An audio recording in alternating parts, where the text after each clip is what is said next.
Dans cette séquence, on aimerait déterminer une primitive d'une fonction du type sinus de at plus b. Alors pour cela, on se souvient, on a besoin du cercle.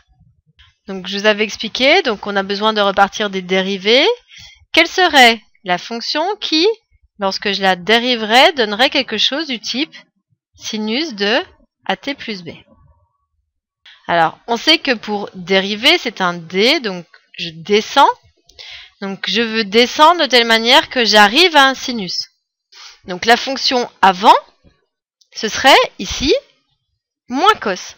On sait que si je dérive moins cosinus de at plus b, donc dérivée de moins cos plus sin, donc ça marche, on va bien récupérer sinus de at plus b, sauf que, attention, on avait vu que lorsque je dérive cosinus de at plus b, il y a un petit a qui vient devant, c'est a sinus de at plus b.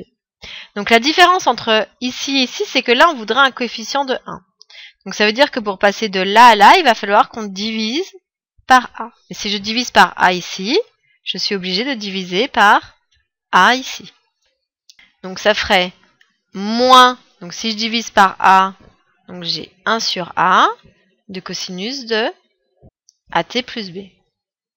Alors on vérifie bien que si on avait tourné dans l'autre sens, puisque je vous avais expliqué que primitive, c'est un p, donc en fait, on monte dans le sens-ci, c'est bien vrai que primitive d'un sinus, si je tourne dans ce sens-là, c'est bien un moins cos, donc je suis bien juste au niveau de mes signes.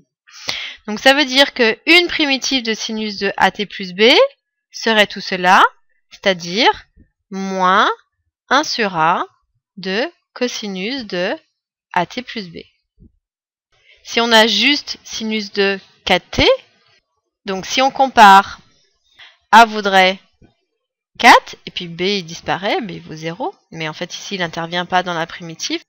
Une primitive de h serait grand H de t, qui donnerait moins 1 sur a, donc c'est-à-dire moins 1 sur 4, cosinus de 4t.